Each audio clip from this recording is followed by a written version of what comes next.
Bismillahirrahmanirrahim. Al-Fatihah biniyati mana wa aslafna salihin wa bi anna Allah yanawwiru qulubana wa qawalibana ma'at tuqa wal huda wal afaf wal ghina wal mauti ala dinil Islam wal iman bila mihnati wal imtihan bihaqqi sayyidi waladi Adnan wa likulli niyatin salihah wa ila hadratin nabi sallallahu alaihi wasallam bisiril asraril Fatihah. A'udzu billahi minasyaitonir rajim. Bismillahirrahmanirrahim. Alhamdulillahi rabbil alamin arrahmanir rahim maliki yaumiddin. إياك نعبد وإياك نستعين اهدنا الصراط المستقيم صراط الذين أنعمت عليهم غير المغضوب عليهم ولا الضالين آمين. الحمد لله رب العالمين والصلاة والسلام على أشرف الأنبياء والمرسلين سيدنا محمد وعلى آله وصحبه أجمعين. السلام عليكم ورحمة الله وبركاته. Alhamdulillah, hari ini kita teruskan lagi bacaan risalah untuk kaum muslimin.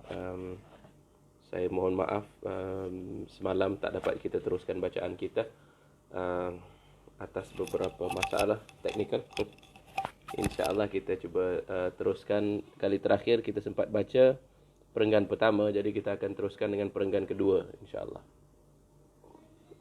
Maka sesungguhnya hajatku kini tiada lain daripada berdaya usaha menyampaikan kepadamu sekalian, wahai saudaraku muslimin yang dikasihi, suatu risalah yang kecil ini dengan maksud untuk mengemukakan suatu pandangan yang kiranya diizinkan Allah Subhanahu wa taala dapat jua memberi sedikit sebanyak petunjuk dan insya-Allah membantu pula memimpinmu ke jalan yang benar. Bahawa sesungguhnya banyak masalah-masalah kaum kita dan kerumitan jiwa yang sekarang sedang dialami oleh orang-orang Islam itu adalah sebenarnya akibat kejatuhan maruah diri sendiri dan kekurangan ilmu dan akhirnya kekurangan iman. Dan kekurangan iman ini sebagaimana juga telah dinyatakan oleh Hujjatul Islam Al-Imam Al-Ghazali radhiyallahu anhu dalam sesetengah karangannya yang agung itu, memanglah disebabkan oleh kekurangan ilmu, khususnya ilmu yang sebenar mengenai Islam pada keseluruhannya. Jadi di sini perenggan yang kedua. Sementara pada perenggan yang pertama dibahaskan persoalan-persoalan yang ingin dijawab, yang dilontarkan, yang ingin dijawab sepanjang risalah untuk kaum muslimin ini. Perenggan yang kedua ini pula adalah memulakan jawapannya dengan berbahas berkenaan skop perbincangannya, tumpuan perbincangannya, iaitu perbahasan mengenai ilmu. Jadi sekarang ini Profesor Naqib Al-Atas menyatakan bahawa punca permasalahan kaum muslimin itu adalah daripada kekurangan ilmu dan kekurangan iman. Dan kemudian dikatakan bahawa kekurangan iman itu sendiri juga adalah disebabkan oleh kekurangan ilmu, khususnya ilmu yang sebenar mengenai Islam pada keseluruhannya. Jadi dipaksikan, dijadikan tumpuan perbahasan kitab ini berkenaan permasalahan ilmu. Jadi kalau kita perhatikan di sini, apakah yang dimaksudkan masalah yang melanda kaum muslimin, ya, akibat kejatuhan maruah diri sendiri dan kekurangan ilmu. Kalau kita perhatikan, tamadun Islam itu memang tidak dapat disyaki lagi adalah tamadun yang berdasarkan ilmu. Ini kerana di antara penyataan awalnya agama Islam itu pertamanya berdasarkan wahyu dan berdasarkan Nabi sallallahu alaihi wasallam selaku pendidik. Kumpulan ayat-ayat yang pertama kita ketahui berkenaan membaca dan menulis, iaitu Iqra, ya, bacalah dengan nama Tuhanmu yang menciptakan. Dan kemudian termasuk juga dalam perbahasan ayat itu adalah bahawa Allah Subhanahu wa taala mengajar kita melalui perantaraan al-qalam, satu lagi alat yang digunakan untuk memindahkan makna, untuk menanam makna, mengisbatkan makna, dan juga dikaitkan Allah Subhanahu wa taala bersifat pemurah dengan kita, iaitu dengan mengajarkan insan apa yang tiada diketahuinya. Dan kita ketahui bahawa kalau kita perhatikan daripada awal permulaan tamadun Islam itu, sememangnya tak dapat disangkal lagi bahawa perubahan yang berlaku itu adalah perubahan pada peringkat ilmu. Dan juga menurut Profesor Wan Muhammad Nur dalam kajiannya, berdasarkan kajian Profesor Hamidullah, ayat-ayat Al-Quran yang banyak berbahas tentang ilmu itu adalah terdiri daripada banyak daripadanya adalah ayat-ayat yang diturunkan zaman Nabi masih berada di kota Mekah, ayat-ayat Makkiyah. Diletakkan dasar berkenaan bagaimanakah Nabi itu merupakan utusan daripada Allah Subhanahu Wa Taala, bahawa Nabi sallallahu alaihi wasallam itu bukanlah ia mereka Al-Quranul Karim, bahawa Nabi sallallahu alaihi wasallam itu juga bukanlah kahin, bukanlah ia tukang sihir, bukanlah ia majnun, yakni bukanlah ia dirasuk dan sebagainya. Dan Al-Quran itu sendiri memperkenalkan sebuah pandangan alam dan sebuah pandangan berkenaan Islam itu secara keseluruhannya. Jadi kalau kita perhatikan di sini yang alim, yang pandangannya diletak di sini adalah Imam Al-Ghazali radhiyallahu anhu. Ini kerana kalau kita perhatikan dari sudut sejarah, sememangnya ulama daripada tradisi keilmuan Islam yang mengutamakan perbahasan ilmu itu adalah Imam Al-Ghazali. Kerana kita perhatikan pada zaman Imam Al-Ghazali berlaku perpecahan di kalangan umat muslimin, ya, kepada beberapa firqah. Di zaman Imam Al-Ghazali waktu itu bermula fitnah ataupun fitnah yang datang daripada cabaran pandangan alam yang berbeza, iaitu pemikiran dan falsafah Yunani. Mula menyerang umat Islam sehingga kan dia meninggalkan kesan dari sudut akidah dan dari sudut amalan. Belum lagi cabaran-cabaran yang lain, termasuklah cabaran dalaman umat muslimin, yang mana waktu itu ilmu sudah disempitkan maknanya, ditumpukan pada perbahasan berkenaan perincian daripada hal ehwal hukum hakam ataupun fatwa, yakni menyempitkan perbahasan ilmu itu kepada hal yang sedemikian. Sedangkan misalnya kata Imam Al-Ghazali, istilah fiqh, istilah ilmu dalam Al-Quran, dalam Al-Hadis adalah lebih umum maksudnya, yang mana di dalam kandungan ilmu itu tiada terpisah dengan faham ketuhanan, tiada terpisah dengan maksud takwa kepada Allah Subhanahu Wa Taala, sesuai dengan firman Allah Subhanahu Wa Taala, innama yakhshallaha min ibadihil ulama. Sesungguhnya yang benar-benar takut akan Allah Subhanahu Wa Taala itu adalah alim ulama. Jadi kalau kita perhatikan perkembangan sejarah Islam, sememangnya umat muslimin waktu itu menguasai ilmu pengetahuan, dan juga tentunya dalam pada mereka menguasai ilmu pengetahuan, mereka juga tidak mengenepikan ilmu pengenalan, yakni ilmu ma'rifah. Dan kita perhatikan di mana sahaja Islam berkembang waktu itu, mereka membawa kedua-duanya di antara ilmu pengetahuan dan ilmu pengenalan. Dan tentunya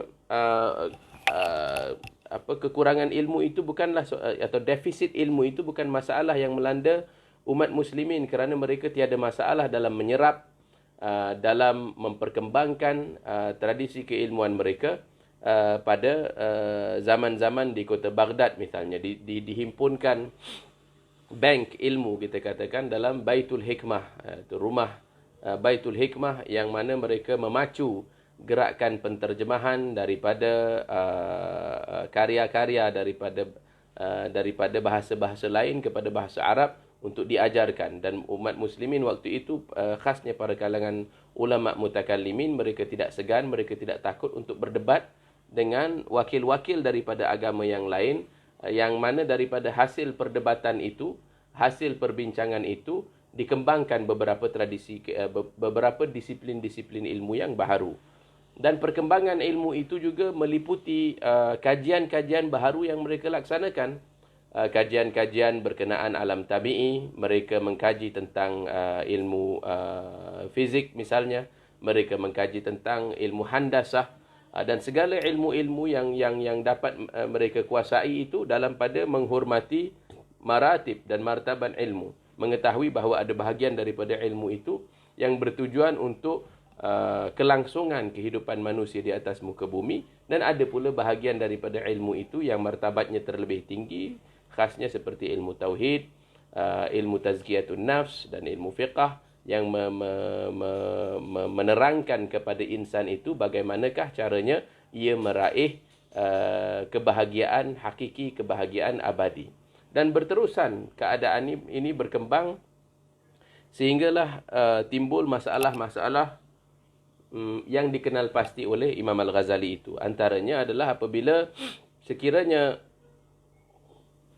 maratibul ulum tadi itu dihormati, sekiranya ilmu itu dikejar secara bersepadu, yakni sekiranya ilmu itu senantiasa melibatkan fardu ain dan fardu kifayah dalam suatu tatanan yang meletakkan sesuatu pada tempatnya, yakni sekiranya bila mana mempelajari akan suatu ilmu itu, nisbah di antara ilmu itu dan tujuan mengetahui sesuatu itu senantiasa kekal dihormati, maka insya-Allah umat muslimin tidak akan dilanda masalah itu.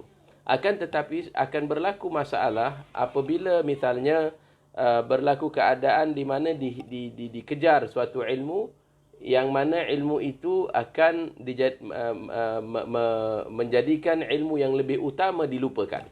Yakni khasnya sekiranya timbul suatu keadaan di mana dalam hal ehwal menuntut ilmu, mereka menuntutnya demi hal keduniaan, walaupun pada zahirnya nama ilmu itu ilmu yang melibatkan syariah, ilmu hukum hakam, ilmu fiqh dan sebagainya. Akan tetapi apabila dikejar ilmu itu dan pada masa yang sama dia terlupa akan hak dirinya untuk mengenal Allah Subhanahu wa taala, dia tidak memperkembangkan ilmu tazkiyatun nafs misalnya, ataupun hatta sebahagian daripada mereka yang mengetahui akan hal ehwal ilmu penyucian diri tetapi tidak mereka kenakan pada diri mereka dengan sungguh-sungguh, maka keadaan yang bila mana ilmu itu tidak diterjemahkan dalam bentuk amal, khasnya amal-amal batin, yakni penyucian diri dan bagaimana menghiaskan diri dengan ibadat-ibadat batin, maka berlakulah keadaan yang dipanggil ketidakadilan. Lawan kepada keadilan itu adalah apabila sesuatu diletakkan kepada tempat yang tidak sepatutnya. Maka kesan daripada itu, bila mana berlaku keadaan kezaliman yang berleluasa, akan naik pemimpin-pemimpin palsu, dan pemimpin-pemimpin palsu ini akan memperandakan masyarakat kerana akan dipacu perkembangan masyarakat itu untuk memenuhi kehendak hawa nafsunya. Kerana hawa nafsunya tak dapat diteledur untuk ditujukan untuk kebahagiaan abadi, iaitu di akhirat, dan untuk mentadbir urus dunia ini sesuai dengan perintah Allah Subhanahu wa taala. Islam itu, ya, perenggan ketiga, iaitu pada hakikat batinnya dengan kesuciannya dan kemurniannya dan keluhurannya dan keagungannya tetap sama. Islam juga tiada tersentuh oleh pencabulan masa dan kekaburan atau perubahan seperti yang telah berlaku pada agama-agama dan falsafah-falsafah lain. Ini kerana agama-agama dan falsafah-falsafah lain, seperti yang kita sedia maklum, yakni kalau kita kaji setiap satu daripada falsafah itu senantiasa mereka melalui zaman pergiliran atau perkembangan dalam sejarah, dan ada kalanya melibatkan satu-satu falsafah itu tidak lagi berkesan pada satu-satu zaman. Yakni misalnya sekiranya satu-satu bentuk falsafah itu diilhamkan oleh tuntutan yang berkenaan ekonomi semasa. Jadi itulah yang mungkin menjadi sudut pandang beberapa pemikir barat. Umpamanya Marx yang menyatakan sekiranya satu falsafah itu didirikan berdasarkan hubung kait kita dengan perkara-perkara penghasilan dalam yang membentuk satu sistem ekonomi. Sekiranya berubah teknologi dalam hal ehwal ekonomi itu akan merubahkan sistem falsafah kita, dan ada hadnya tentang hal yang ini. Begitu juga sistem politik juga kian berubah seiring dengan perubahan insan berkenaan faham hak, tanggungjawab, berkenaan kebebasan dan sebagainya. Ini berubah sepantas peredaran masa itu.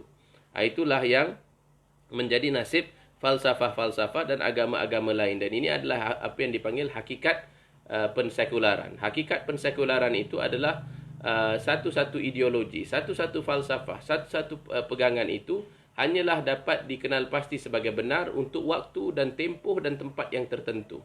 Yakni setiap mereka yang berpegang kepada satu sistem itu, mereka sendiri terpaksa mengiktiraf bahawa ada kalanya, ada peringkatnya yang falsafah itu tidak lagi memadai dalam merangkumi keperluan kehidupan mereka, nanti akan digantikan dengan yang baru.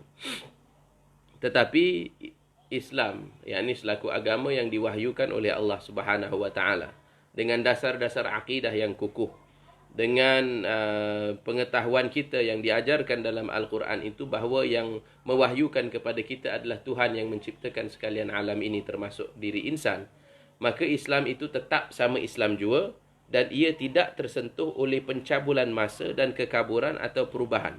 Yang ini kekal tetap, Islam itu Islam jua kerana wahyu itu masih kekal dan tiada berubah, ia dipelihara oleh Allah Subhanahu Wa Taala. Begitu juga sunnah, iaitu yang terdiri daripada hadis-hadis Nabi sallallahu alaihi wasallam dan juga aliran tradisi keilmuan Islam. Oleh kerana Islam itu hakikat yang sebenarnya, maka tiadalah dapat dia dipalsukan atau dirubah ganti dan ditokok tambah oleh akal insani atau oleh gejala-gejala peredaran masa dan sejarah. Akan tetapi, justru pada hakikat zahirnya, Islam itu ditayangkan kepada dunia oleh para penganutnya kaum muslimin. Dan kaum muslimin tidak senantiasa suci dan murni dan luhur dan agung.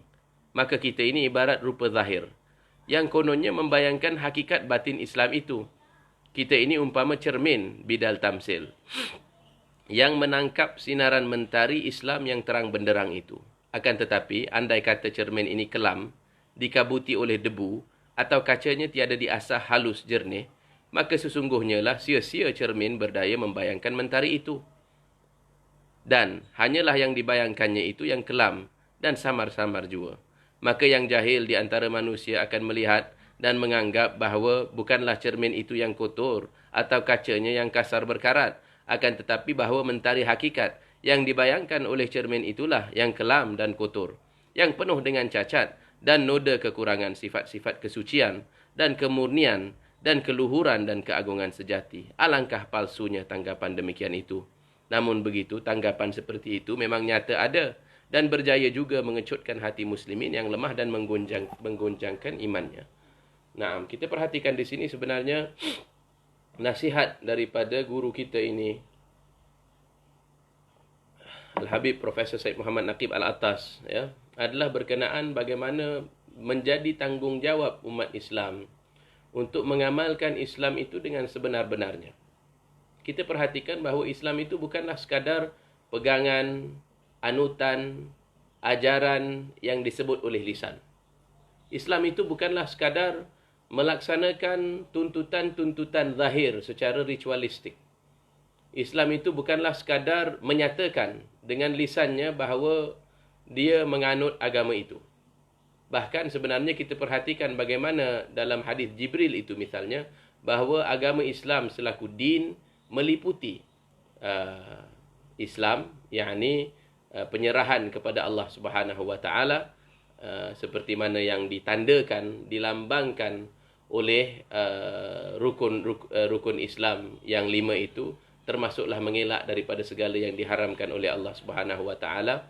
Islam juga melibatkan aspek-aspek dalaman, iaitu aspek iman, iaitu berpegang teguh bahawa Allah berpegang teguh dengan ketuhanan Allah Subhanahu Wa Taala, berpegang teguh dengan kenabian, dengan wahyu, dengan adanya para malaikat, dan berpegang teguh dengan tentang hakikat hari kebangkitan, bahawa kita akan dihitung segala amalan kita, berpegang teguh dengan hakikat qada dan qadar, dan semua ini adalah daripada arkanul iman. Dan termasuk juga daripada ajaran agama kita itu yang perlu diamalkan adalah bahagian ihsan, iaitu ihsan itu adalah menyembah Allah Subhanahu Wa Taala seakan-akan kita melihatnya. Sekiranya kita seakan-akan melihat Allah, ataupun kita mengetahui Allah melihat kita, kita juga mengetahui bahawa Allah Subhanahu Wa Taala yang diperhatikan itu adalah hati kita. Maka bahagian daripada amalan agama Islam itu meliputi amalan zahir dan amalan batin. Dan sekiranya kita bersungguh-sungguh mengamalkan amalan zahir, sepatutnya tidak juga kita kurang dalam mengamalkan amalan batin. Yakni seperti mana kita bersungguh-sungguh berusaha untuk meninggalkan segala yang haram. Kita berusaha untuk supaya rezeki kita adalah daripada punca yang halal. Kita bersungguh-sungguh untuk mengelakkan amalan-amalan syaitan seperti berjudi, seperti minum arak, dan seperti makan rasuah dan sebagainya daripada amalan-amalan zahir itu. Sepatutnya daripada amalan batin juga yang tidak kurang daripada perintah Allah Subhanahu wa taala, kita bersungguh-sungguh mengelak daripada riak, daripada ujub, daripada sum'ah.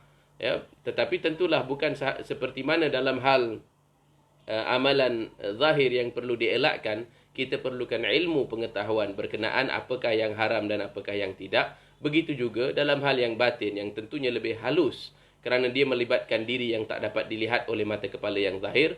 Dia menuntut kita untuk memahami akan diri kita. Perlu kita memahami akan sifat batin kita. Jadi kita perlu memahami akan apakah hakikat hubud dunia dan bagaimana cinta terhadap dunia itu merupakan ra'su kullu khati'atin. Ia adalah kepala ataupun induk ataupun punca kepada segala kesalahan insan.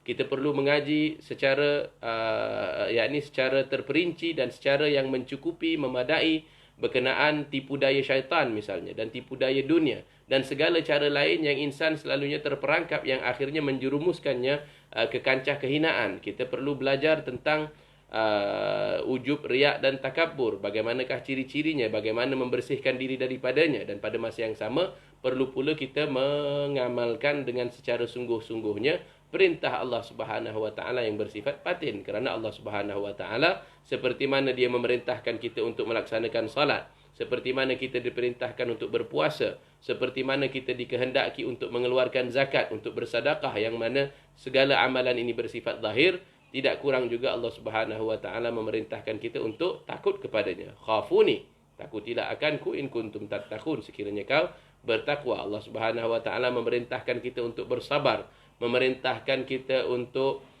bersyukur, dan segala daripada amalan-amalan batin itu juga adalah daripada perintah Allah Subhanahu wa taala. Namun sekiranya kita perhatikan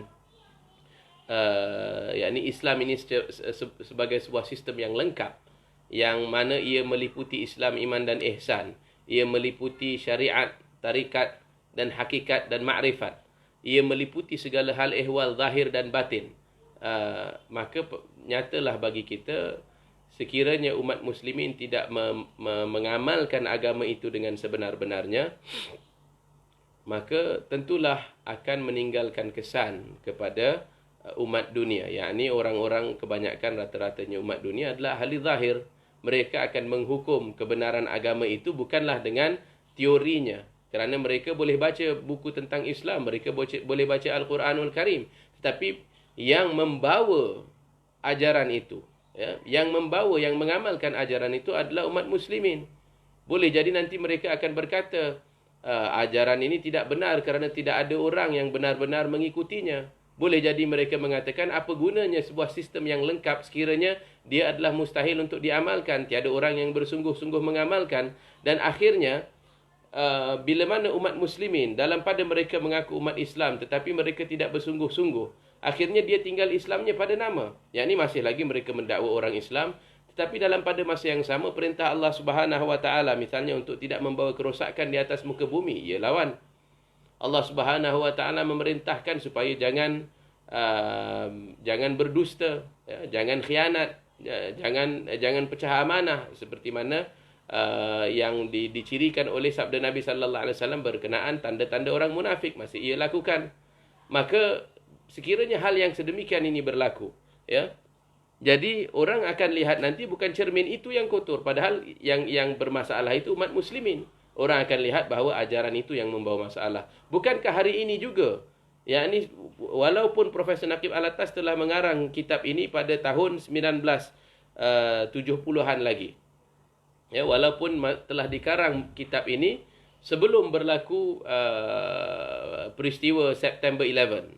Peristiwa umat Islam dikenali dengan nama-nama berkenaan terorisme dan sebagainya. Bukankah hari ini dikatakan bahawa Islam itu membawa ajaran yang membawa kepada keganasan, dan mereka menuduh dengan beberapa perkara yang lain itu. Walaupun tentulah kita selaku umat muslimin yang berakal, yang berfikir, mengetahui bahawa mustahillah umat Islam merupakan pelaku kepada sekalian itu. Kita tahu bahawa bahagian daripada yang menyumbang kepada tafsiran salah ini adalah hasil daripada propaganda, hasil daripada Islamofobia dan sebagainya. Tetapi tak dapat dinafikan bahawa ada bahagian daripada umat muslimin yang mana pemikirannya berkenaan agama Islam itu salah. Ada pula di kalangan mereka misalnya yang melalui masalah menghidapi masalah kerosakan ilmu itu, dalam pada mereka cemburu kononnya untuk mempertahankan sesetengah disiplin ilmu, mereka akhirnya melanggar dari segi disiplin akhlak.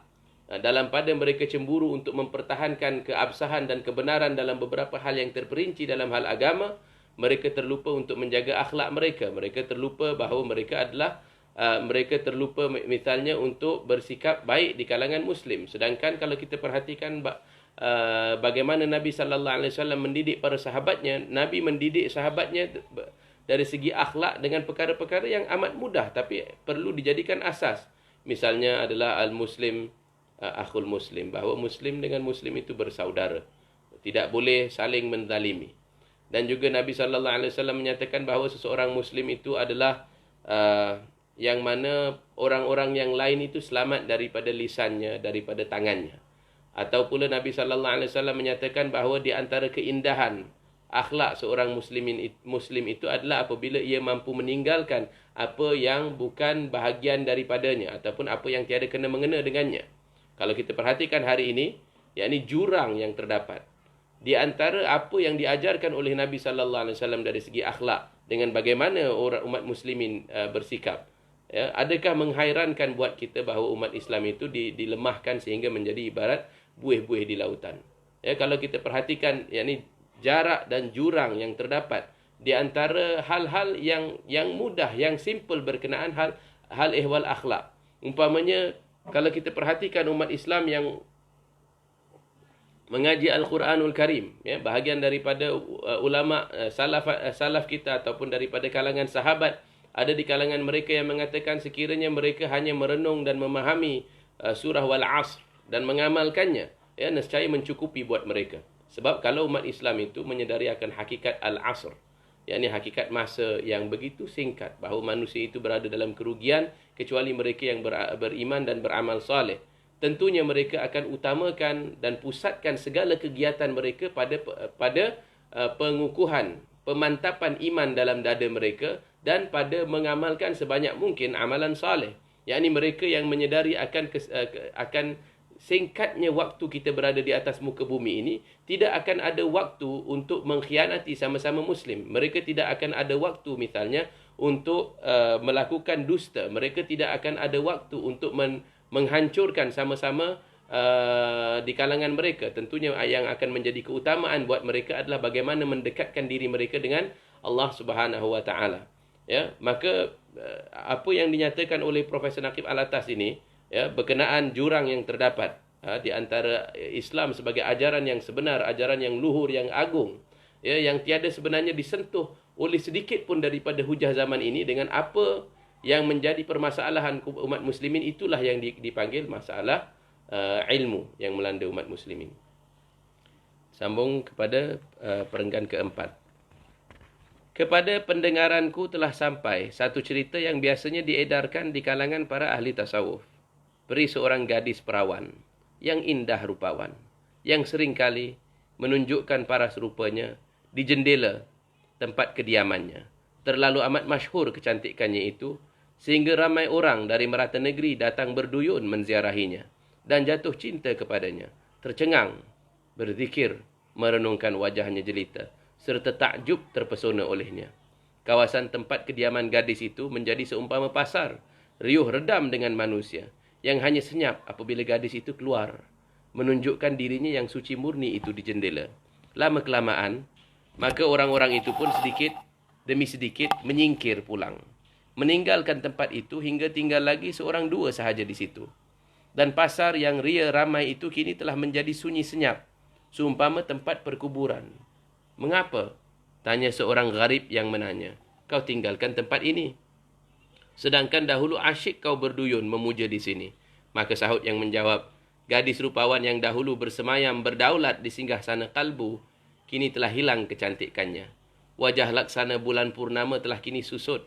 Jelingan mata jelita laksana panah menikam hati sanubari kini telah lenyap sinarannya.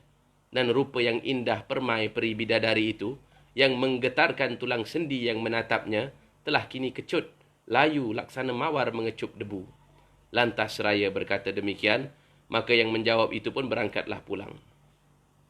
Wahai saudaraku muslimin, ingatilah baik-baik tauladan cerita ini. Kaulah rupa zahir Islam, dan jikalau tiada kau jaga baik dirimu, tiada kau asah halus dan bersih kaca kalbumu, nescaya layak menangkap dan menayangkan cahaya sinaran suria batinmu, sehingga dapat mengobarkan api cintakan Islam di dada saudara-saudaramu, maka banyak yang jahil di kalanganmu nanti, yang hanya terpesona oleh kulit luar belaka, seperti orang-orang ramai dalam cerita tadi, akan meninggalkan agamamu, akan mengejek-ejek tingkah lakumu, beragamakan agama yang dilihatnya seolah-olah sudah layu, sudah lenyap sinarannya, sudah kecut, dan tiada lagi layak bagi menjadi pedoman hidup zaman serba baru ini. Cinta sejati adalah suatu perkara yang merujuk kepada hakikat batin, meskipun pada mulanya ia bernisbah kepada kenyataan zahir. Namun demikian, kesedaran akan pengenalan cinta sejati hanya akan timbul tampak pada nazar keinsafan diri apabila hakikat batin itu telah dikenali. Allah. Ya, meskipun pada mulanya ia bernisbah kepada kenyataan zahir, namun demikian, kesedaran akan pengenalan cinta sejati hanya akan timbul tampak pada nazar keinsafan diri apabila hakikat batin itu telah dikenali. Sia-sialah berlagak mendakwa diri cinta sejati sekiranya cinta itu ditumpukan kepada rupa jasmani belaka. Ibarat cintawan handal yang jatuh cinta kepada gadis juwita. Menakjubkan sangat cintanya demikian laku hingga menanam membenih gigih dalam renungan para penyair. Kemudian harum mengembang dalam khayalan, menjelmakan irama kata, aneka rupa, indah belaka, cerita cinta bagi tauladan manusia semua. Cintawan handal tekun berbakti kepada kasih sayangnya, mengikat diri pada perjanjian murni, teguh berjanji hidup bersama dalam suka dan duka demi mengamalkan cintanya sejati itu. Menjelang kian tahun lamanya, pada satu hari, sewaktu sedang duduk damai ditemani buah hatinya, berkata dia, "Mengapakah kini baru kulihat tampak cacat bintik pada matamu? Padahal dahulu aku hanya sedar akan rupamu indah, tiada bertara." Maka sahut kekasihnya, "Bintik di mataku sedia ada sedari dahulu. Akan tetapi waktu cintamu berapi berkobar, meluap nafsu, tiada terlihat olehmu bintik di situ. Cacat di mataku ini mulai tampak pada penglihatanmu pada saat cintamu mulai mendingin. Ketika cintamu mulai bercacat, ketika itulah mataku bercacat padamu. Dan demikian jugalah halnya dengan orang-orang yang tidak mengenali hakikat batin dan yang hanya terpesona oleh kenyataan zahir, yang cintanya bercacat sebab mendingin kerana melihat cacat zahiri yang memang sewajibnya ada pada segala yang zahir fani. Mereka akan berkata, mengejek orang yang beriman, seperti berkata orang-orang jahil, tidak beriman yang disebut di dalam kitab suci Al-Quranul Karim, anu'minu kama amana sufaha. Apakah harus kita ini percaya seperti orang bodoh percaya? Akan tetapi kita harus jawab sebagaimana Allah Subhanahu wa taala membalas jawab dalam tempat yang sama. Ala innahum humus sufaha walakin la ya'lamun. Sekali-kali tidak. Sesungguhnya mereka lah yang jahil, akan tetapi mereka tidak ketahui. Kau harus menginsafkan dirimu akan hakikat bahawa Islam itu tiada layu, tiada lenyap sinarannya, tiada kecut dan tiada hapus kelayakannya bagi menjadi pedoman hidupmu dan seluruh manusia untuk zaman apapun. Padahal yang tampak layu dan kelam dan lemah itu ialah kaummu muslimin jua. Kerana kaulah yang sudah jahil, kaulah yang telah zalim terhadap diri sendiri. Nanti pada tempatnya yang wajar akan kuhuraikan lebih lanjut sebab-sebab yang menimbulkan kelemahan dan kejahilan dan kezalimanmu terhadap diri sendiri ini.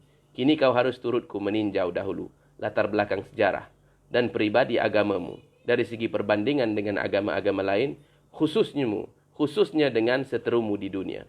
Tiada masalah yang tiada ditimbulkan oleh sebab-sebab tertentu, dan bagi mengatasi sesuatu masalah, haruslah kau mengetahui sebabnya dahulu, kerana mengetahui sebab itu adalah mencapai separuh daripada kejayaan bagi memecahkan masalah. Jadi kita perhatikan di sini bahawa ada dua kisah yang dimuatkan dalam perenggan keempat ini. Pertamanya adalah berkenaan sambutan masyarakat yang ramai kepada ajaran agama Islam. Ya. Kita harus perhatikan suatu zaman yang mana Islam itu bermula gharib, bermula ia sebagai asing. Tetapi bagaimana pada penghujung kehidupan Nabi sallallahu alaihi wasallam, insan pun berbondong-bondong masuk ke agama Islam. Ya. Idza jaa nasrullahi wal fath, sekiranya datang bantuan Allah Subhanahu wa taala dan pembukaan kota Mekah. Wa ra'aitan nasa yadkhuluna, dan kau melihat manusia memasuki akan agama Allah Subhanahu wa taala afwaja, secara berbondong-bondong. Pada ketika itu Allah Subhanahu wa taala perintahkan Nabi Muhammad, fasabbih, maka bertasbihlah, memuji Tuhanmu dan mohon ampunlah. Sesungguhnya sesungguhnya Allah Subhanahu wa taala itu Maha menerima taubat hamba-Nya. Dan apa yang dilaksanakan oleh Nabi sallallahu alaihi wasallam pada waktu hayatnya itu diulang-ulang sepanjang sejarah umat muslimin. Apabila datang para muballigh, para da'i ilallah kepada tanah Melayu, yang mana terdapat ratusan gugusan kepulauan-kepulauan itu yang akhirnya semuanya, yakni secara beransur-ansur menganut agama Islam. Begitu juga dilihat bahawa manusia memasuki secara berbondong-bondong. Apabila sampai ia kepada bumi Farsi, apabila sampai ia kepada bumi kerajaan Turki Uthmaniyah, apabila ia sampai kepada bumi India, kerajaan Mughal dan lain-lain tempat yang mana secara berbondong-bondong insan memasuki agama itu, pada kala itu tentulah akan dilihat gah agama Islam itu, akan dilihat hebat agama Islam itu. Lebih-lebih lagi apabila mereka meninggalkan peninggalan-peninggalan mereka yang sehingga hari ini masih berdiri tegak, yakni dari segi peninggalan-peninggalan ketamadunan. Belum lagi saksi-saksi sunyi, seperti iaitu tulisan-tulisan mereka yang menandakan kepada kita betapa tingginya pencapaian akal budi mereka pada zaman itu. Maka ketika itu tentulah tidak heran lagi bahawa orang yang Islam maupun yang bukan Islam akan melihat bahawa betapa agungnya agama ini. Kerana meskipun ia terdiri daripada ajaran yang bersumberkan wahyu, yang menghasilkan ulama, pada masa yang sama ia juga dapat didirikan sebagai sebuah peradaban, ia dapat didirikan sebagai sebuah tamadun dalam bentuk khilafah, dalam bentuk kesultanan, dalam bentuk memberikan keadilan kepada rakyat jelata daripada apa jua agama, maka dihormati agama itu. Tetapi sekiranya mereka yang menjadi waris kepada golongan yang utama tadi, golongan yang utama tadi itu mencapai kehebatan mereka, ketinggian mereka, Salahuddin Al-Ayyubi, pemimpin-pemimpin dan tokoh, ulama-ulama yang besar, aulia Allah Subhanahu wa taala seperti Syekh Abdul Qadir Al-Jailani, Imam Al-Ghazali dan lain-lain ini, mereka ini menjadi kebanggaan kita kerana mereka itulah yang berdaya menayangkan kehebatan cahaya agung Islam itu. Yang ini hasil daripadanya orang-orang masyarakat ramai akan melihat betapa hebatnya agama ini. Yang ini alim ulama kita bukan sahaja mahir dalam ilmu-ilmu yang ditayangkan oleh Al-Quranul Karim, tetapi mereka juga menghasilkan ilmu-ilmu yang baharu dan mereka mampu berbahas dengan pelopor-pelopor dan tokoh-tokoh dunia kerana mereka sendiri menguasai tamadun mereka dan menguasai juga pemikiran-pemikiran yang lain.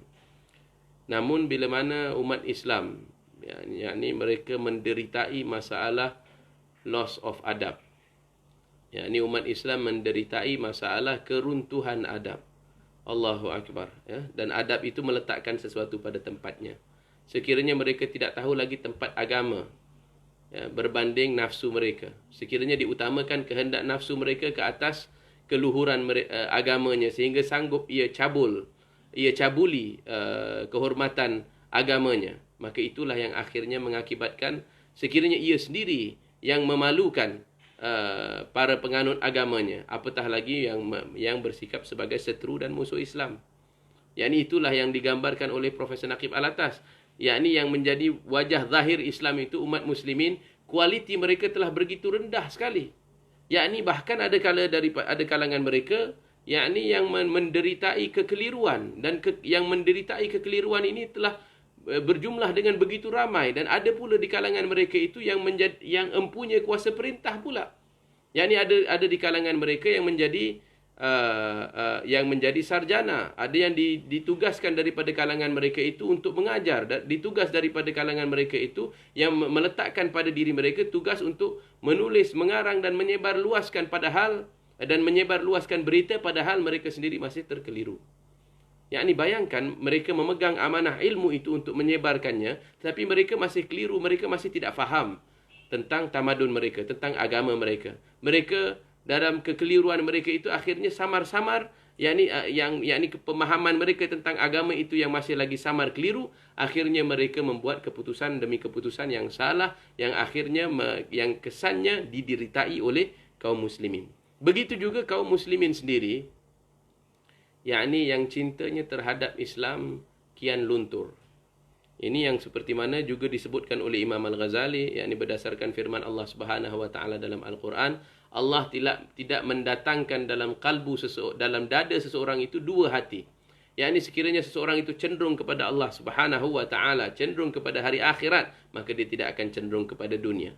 Dan sekiranya dia terlalu cenderung kepada hal ehwal keduniaan, ia cenderung untuk menikmati daripada buah-buah dalam dunia yang merupakan fata morgana, akhirnya tentu nanti dia akan berkompromi dalam hal ehwal agamanya. Akhirnya dia akan yakni tenaganya yang berkobar-kobar yang sepatutnya boleh digunakan untuk menguasai ilmu dan untuk membentuk pribadi yang mulia itu, dihabiskan demi mengejar kenikmatan dunia yang fana, yang sementara. Perhatikanlah bagaimana muda-mudi kita, pemuda-pemuda kita pada zaman ini, remaja-remaja kita, bagaimana mereka habiskan usia muda mereka dalam keadaan tenaga mereka masih berkobar.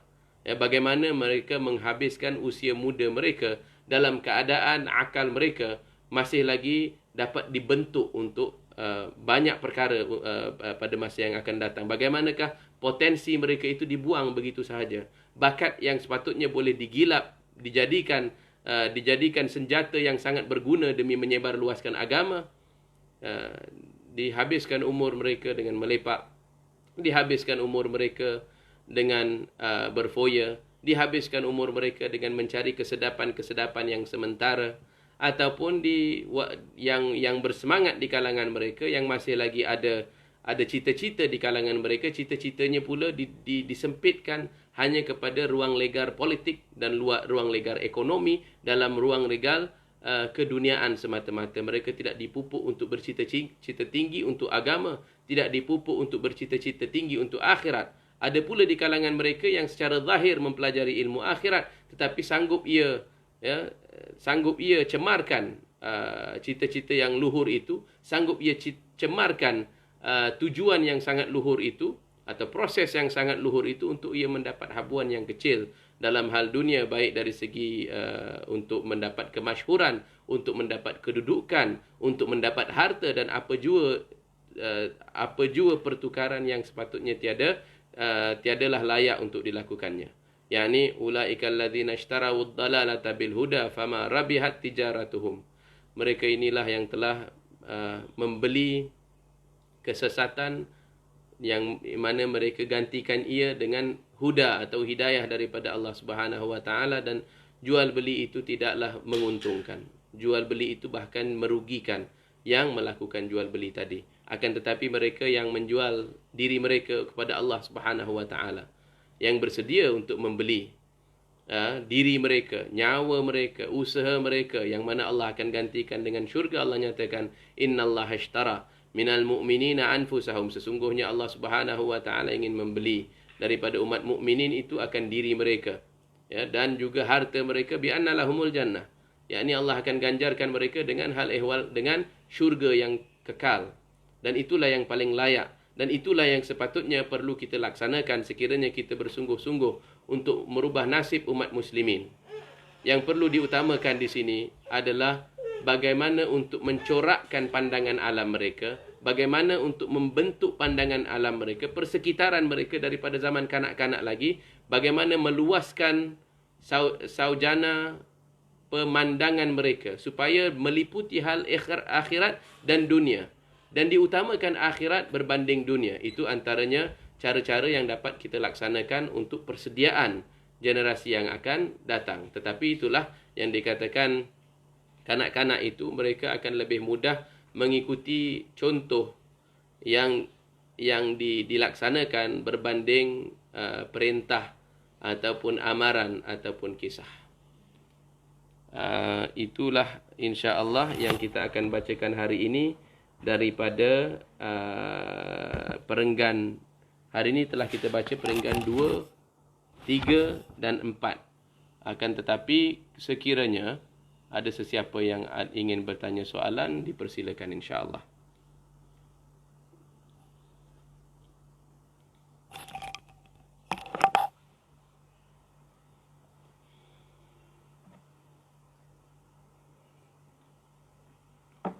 Ataupun ada komen,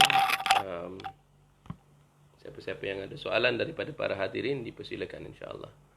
Doakan anak muda istiqamah dalam ibadah dan melaksanakan kebaikan insya-Allah. Moga-moga anak-anak muda kita akan istiqamah dalam ibadah, dalam melaksanakan kebaikan, dan terutamanya kita doakan insya-Allah yang menjadi prasyarat untuk dapat mereka istiqamah dalam ibadah dan melaksanakan kebaikan adalah rumah-rumah yang dijadikan asas tempat menyembah Allah Subhanahu wa taala. Sesuai dengan firman Allah Subhanahu wa taala, fi buyutin adzinallahu an turfa'a wa yudhkara fiha ismuhu yusabbihu lahu fiha bil ghudwi wal asal. Yaitu dalam rumah-rumah yang Allah telah memberi izin, rumah itu akan mengumandangkan zikrullah. Mereka akan bertasbih orang-orang dalam rumah itu di pagi hari dan di petang hari. Mereka ini yang dapat laksanakan hal yang demikian itu adalah rijalun la tulhihim tijaratun wala bai'un, yaitu adalah golongan yang mana jual beli dan meniaga dan hal ehwal keduniaan mereka tidak dapat menyibukkan mereka, melalaikan mereka. Rijalun la tulhihim tijaratun wala bai'un an dzikrillah, daripada berzikir, daripada mengingat akan Allah Subhanahu wa taala dan daripada hari akhirat. Yakni menjadi tanggungjawab kita untuk membentuk persekitaran dan rumah tangga yang sedemikian. Yakni kita sama-sama dengan pasangan kita, yakni rumah-rumah kita. Inilah peluangnya sebenarnya dalam keadaan yang semasa ini, dalam keadaan yang kita dikehendaki untuk duduk dalam rumah kita, di stay home ini. Sebenarnya peluang kita untuk memperbaiki rumah kita, untuk mencari bagaimanakah caranya untuk kita gerakkan daripada dalam rumah kita pergerakan yang menghasilkan budaya ilmu, istiqamah, ibadah dan lain-lainnya insya-Allah. Ada lain soalan?